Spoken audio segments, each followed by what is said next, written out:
Watsi Nasihopa. Welcome to the ICT Newscast. I'm Paris Wise. This was a big week in Indian country. On Monday, President Biden, in one of his last actions in office, commuted the sentence of Leonard Peltier. Peltier faced life behind bars in connection with the deaths of two FBI agents on the Pine Ridge Reservation in 1975. Peltier's conviction has long been seen by many as a blatant miscarriage of justice. We caught up with two activists who have been working for years to free one of the leaders of the American Indian movement. We were in our rental cars, and we were listening to Sundance music, and we were smudging, and we were praying. We started getting worried because all of a sudden it's 1 hour left of this administration, then 40 minutes, and then 30 minutes. I felt like the window was closing. They were watching a White House website for potential news. I think I have PTSD from hitting refresh over and over. It was really, very long, maybe the longest day of my life and a very long night as we watched and waited for that announcement. And then it was there. President Biden had commuted Peltier's sentence and said he could serve the rest of it in his North Dakota homelands. It was pure joy. I just remember bursting into tears and kind of freezing for a minute that this is actually happening. This day has actually come for Leonard and for our movement and for our people. It was surreal. It was surreal, I mean, for me, this is the first issue I ever organized on as a teenager. And to get to this point where this could happen, and it was hard to believe, even though we worked so hard for that moment. But more than anything, I immediately imagined, Leonard coming back to his homelands. Because that's the same thing that any Indian person has ever wanted to do, is to go home. But Peltier didn't know yet. He was still behind the prison walls, and it was a national holiday, so there were no visitations. He called at 12:46, which was almost exactly 1 hour after the grant of clemency had been announced on the White House website. He had no idea. He was still wondering. I had spoken to him earlier in the morning, and he said he'd been awake all night, awaiting news. And so he said, well, did it happen? And he was, very nervous that it hadn't, because he'd been down this road before, and we were able to tell him that, yes, President Biden had commuted his sentence, and he would serve out the remainder of his sentence under home confinement at the Turtle Mountain Indian Reservation. And so he said, so it's real. So it's real. He asked us that a couple of times, it's been done. We're not waiting for anything. We said, no, it's real, Leonard. This is emotional to think about him coming home, but also it's an acknowledgement that what was done to him was wrong. Every Indigenous person sees a little bit of themselves in Leonard Peltier and Leonard Peltier's struggle, because all of us have experienced injustices at the hands of the United States government. And so that's why the context of this moment is so huge. It's about Leonard Peltier, but it's all about all of us.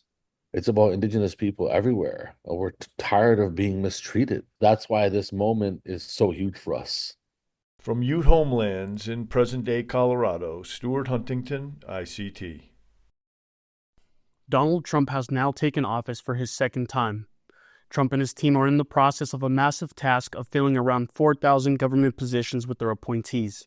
This includes everyone from the Secretary of Defense and other cabinet members to people who serve part-time on boards and committees. Of those roughly 4,000 positions, around 1,200 require Senate confirmation. And of those 1,200 positions that require Senate confirmation, there are a few that stick out. South Dakota Governor Kristi Noem, nominated for Secretary of the Department of Homeland Security. Former North Dakota Governor Doug Burgum, nominated for Secretary of the Department of the Interior. And Robert F. Kennedy Jr., nominated for Secretary of Health and Human Services. All three of these candidates have had their nominations announced. Burgum and Noem appeared before their respective committees, which were expected to approve their nominations and send them to the full Senate for a vote. At the Senate hearing, lawmakers will be able to ask Noem and Burgum questions before the final vote is taken. Looking ahead, Burgum and Noem's Senate vote should be easier with the Senate switching to Republican control. They will need a simple majority to be confirmed. As of January 21st, Kennedy Jr.'s confirmation hearing has not been scheduled. He faces a tough road ahead. A longtime vaccine skeptic, his nomination has received opposition from both sides of the aisle. So, with Noem likely to be confirmed by the Senate, what happens next? Well, she would become head of the third largest department in the U.S. government, which oversees agencies like the TSA, Customs and Border Protections, FEMA, and U.S. Citizenship and Immigration Services. She has had a controversial history with South Dakota tribes after claiming drug cartels are operating on tribal lands. As the most visible face of immigration reform after Trump, she will play a pivotal role in carrying out Trump's plan for the largest mass deportation operation in U.S. history. Doug Burgum is in the same boat. He's likely to slip easily into his new role as Secretary of the Interior. Replacing Secretary Deb Haaland, who has been an outspoken advocate for tribal nations, he will now oversee departments like the Bureau of Indian Affairs and the National Park Service. From the homelands of the Acoma O'odham and Peeposh, Daniel Herrera Carvajal. With more news from Washington, D.C. on Monday, Donald Trump was sworn in as the 47th President of the United States. From our D.C. Bureau, ICT's Jordan Benebigay and Polly Dinette-Claw were there, taking in the action. Hey, Polly. So we were both at Trump's victory rally and public viewing of the inauguration, which was held at the Capital One Arena. What was the atmosphere like for you? And I was there with you. So for me, it was kind of chaotic, and both days definitely felt like a rally compared to the previous inauguration where it was outside. And this time, we're witnessing front lines, the chaos moving from outside to inside. It was definitely chaotic. I felt extremely overwhelmed. There were thousands of people, and the lines wrapped around, went back and forth and wrapped around several blocks for both events. So at the victory rally on Sunday, and then for, I guess they're calling it the inaugural parade, which was happening at the Capital One Arena. And as you said, it did get moved from where it's normally held outside at the Capitol to inside the Capitol Rotunda.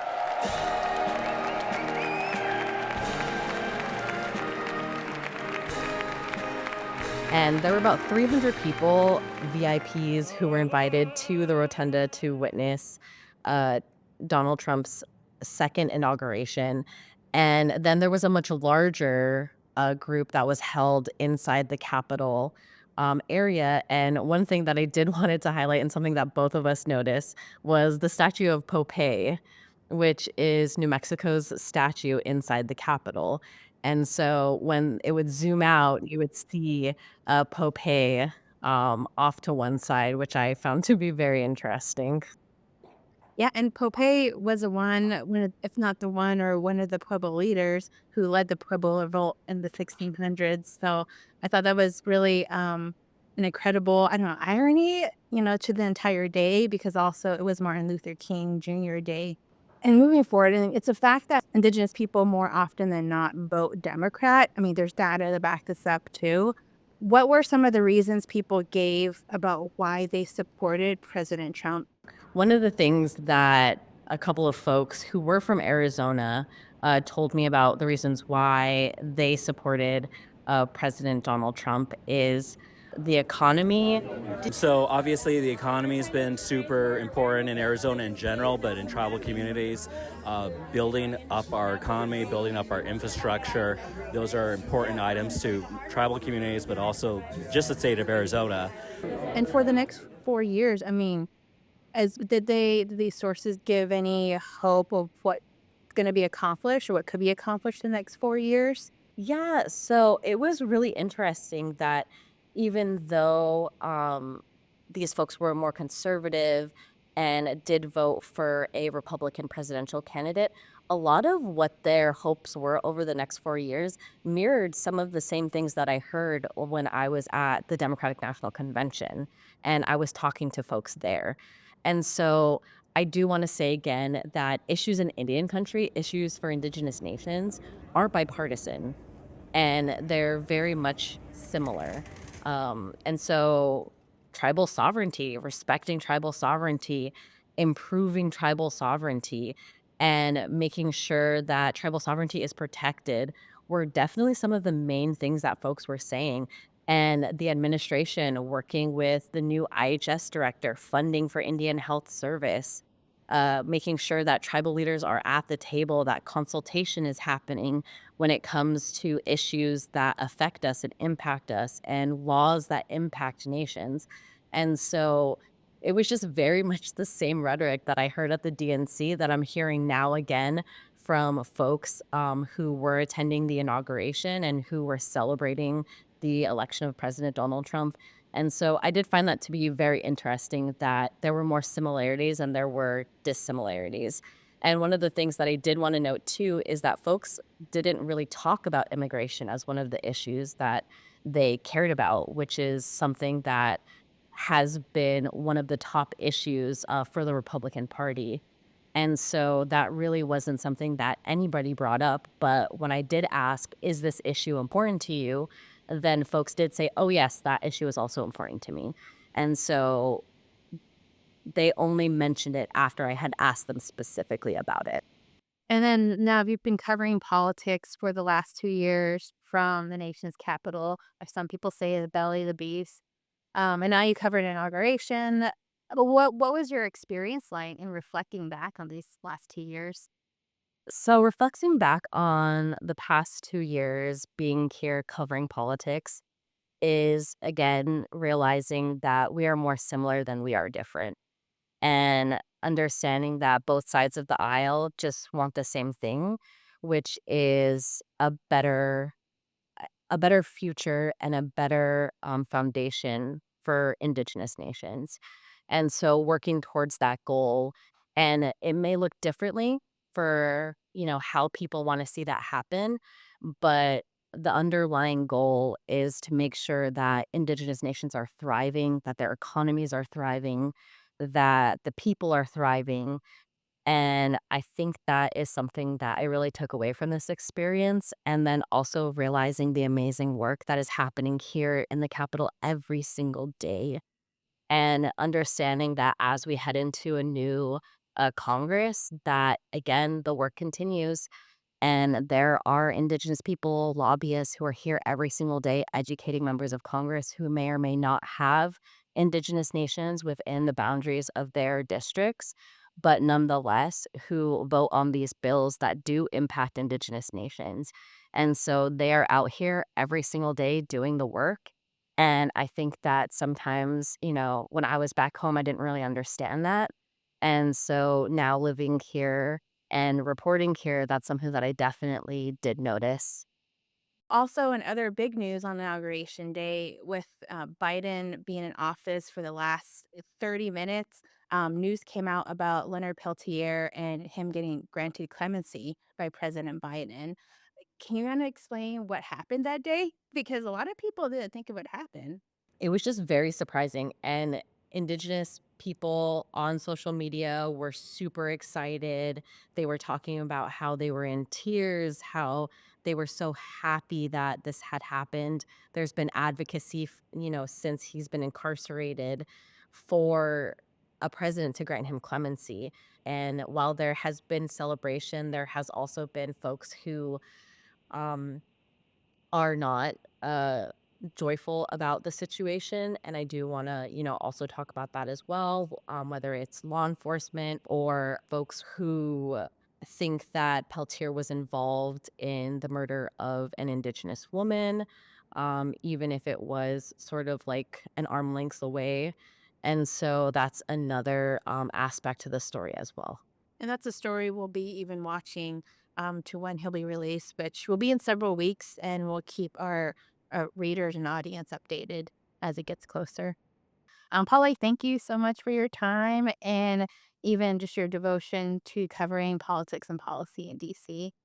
Yeah, thank you so much for having me, everyone. Tsapakasla. Tsapakasla. She's strong. Tsapakasla. Tsapakasla. She's strong. Tsapakasla. Tsapakasla. She's strong.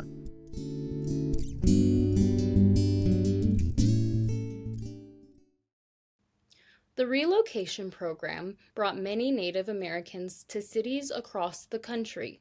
One of them is Seattle, Washington, and today its culture is vibrant. Let's take a look at its profile. Its roots are in the civil rights and American Indian movements. A young activist from the Colville tribes advocated for a land back deal.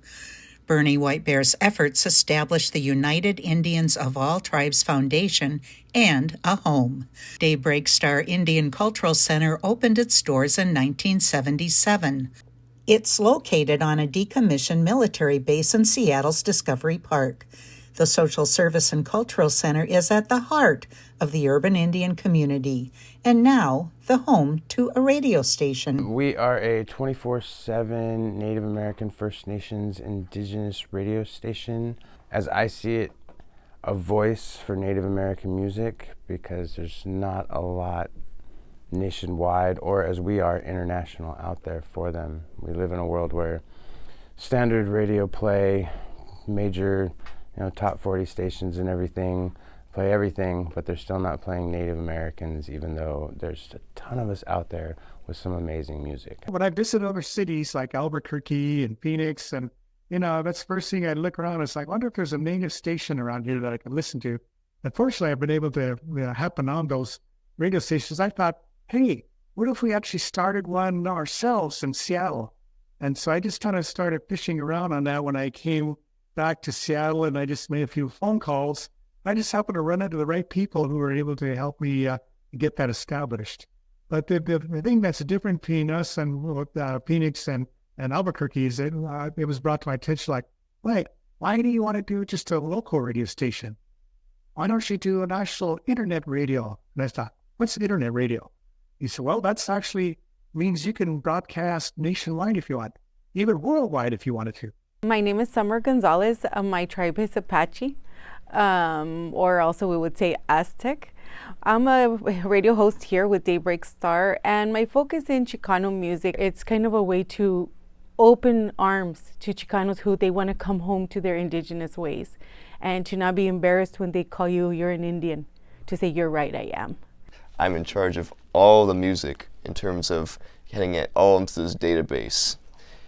When I first began here in 2022, we were only at around 2,000 titles. Since then, we have now gotten to 11,398.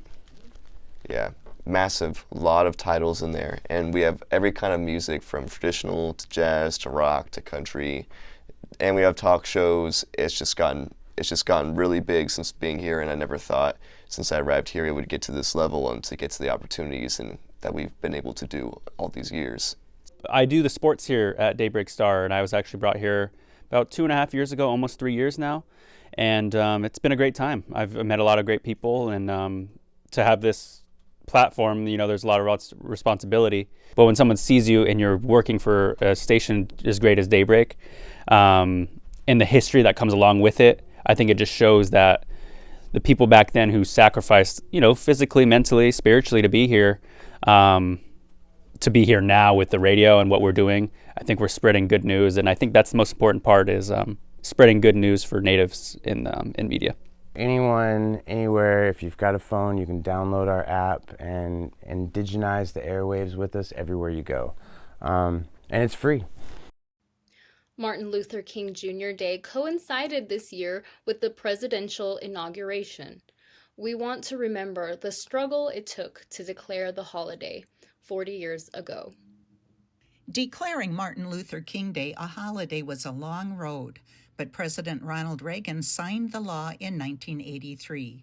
It was not unanimous, nor was it popular across the country, including South Dakota. Lynn Hart, who is Yankton Nakota and African American, received an award from Coretta Scott King for his advocacy. This happened in 1990. I received the National Making the Martin Luther King Holiday Award, which I'm the youngest recipient, along with Pete Ketches, who was denounced the last true Lakota medicine man. A lot of people don't even know his story, that him and Dr. Martin Luther King were best friends, and Pete adopted him as his brother. So when I received in January 13th of 93 the award, Pete also received the award. So we brought back two making of the King Holiday Awards back to South Dakota. And I'd also like to give a shout out to Senator Pat Kaine at that time, who introduced the Martin Luther King holiday. Because South Dakota at the time said that we cannot afford such a holiday, a non-working holiday. And I told South Dakota, you cannot afford not to. I've been in South Dakota all my life, and I've been blessed to travel around the country, rodeoing and speaking and whatever. But South Dakota needs to work on their reconciliation with us American Indians, the Ochete Shakowee. AI is looking like it's not going anywhere. In fact, it's influencing how we communicate within our communities and how we speak and think to ourselves. ICT's Daniel Herrera has more. AI, it's something that's on all our minds. Everywhere you go, everywhere you look, you can find a new AI product. Self-driving cars, resume builders, and therapy bots. That's one of the roles generative AI bots like ChatGPT have taken on. They're not designed to be one, but they're being used like one. Yeah, so there's been an interesting trend that young people have turned to ChatGPT for therapy. And it was not intended to be a therapist bot, but that's what young people, and particularly young men, have turned to ChatGPT to serve.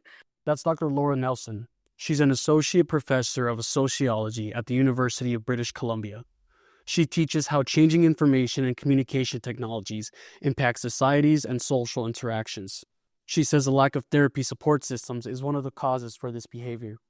I think that indicates the lack of therapy support systems in a lot of industrialized countries, particularly North American countries. There aren't therapists that people can either go to or feel comfortable going to, especially young men who might not be encouraged to talk about their feelings, or people might not have the men in particular, young men in particular, don't have the social support circles where they can feel like they can talk about their feelings and their emotions.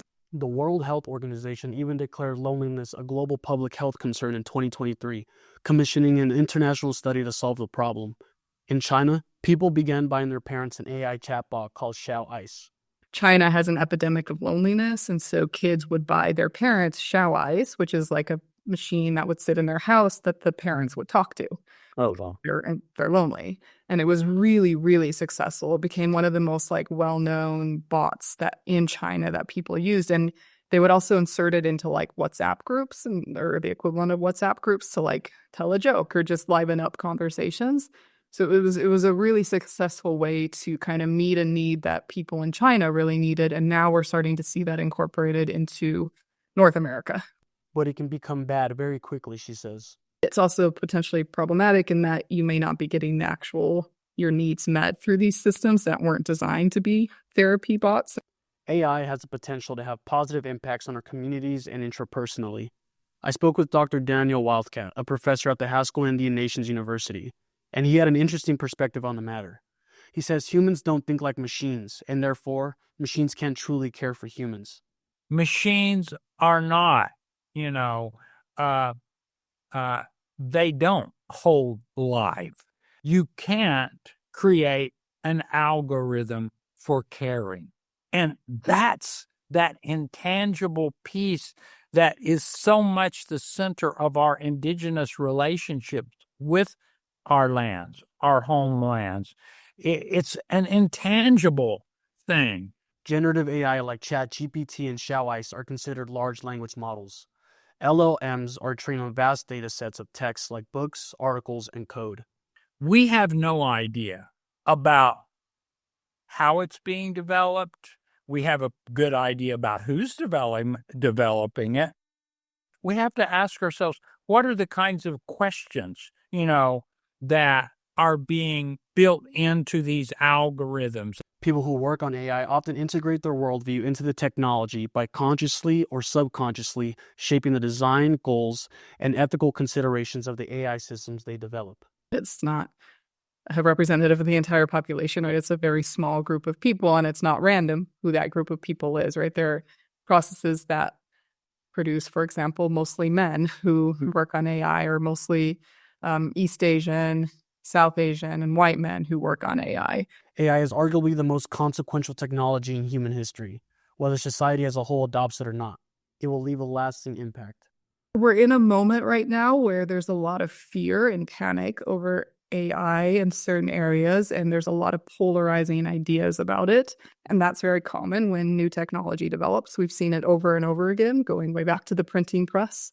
We need to look to history. We need to look to the history of the development of technology to ground ourselves and realize this is not a catastrophic moment. This is not an existential crisis for us. It will smooth out, and we've seen this happen over and over again. We will figure out how to use AI in a way that's not going to be harmful to a lot of communities. And we do have to realize that embracing new technology, figuring out how to use it to benefit people rather than make money for some big tech companies. We don't have to just be making money for OpenAI or Meta or Google. We can harness this power to actually for the social good. For ICT, from the homelands of the Acamel, O'odham, and Peeposh, Daniel Herrera Carvajal. And that's a slice of our Indigenous world. For all the latest, visit ictnews.org. And from all of us in the newsroom, stay safe, my relatives.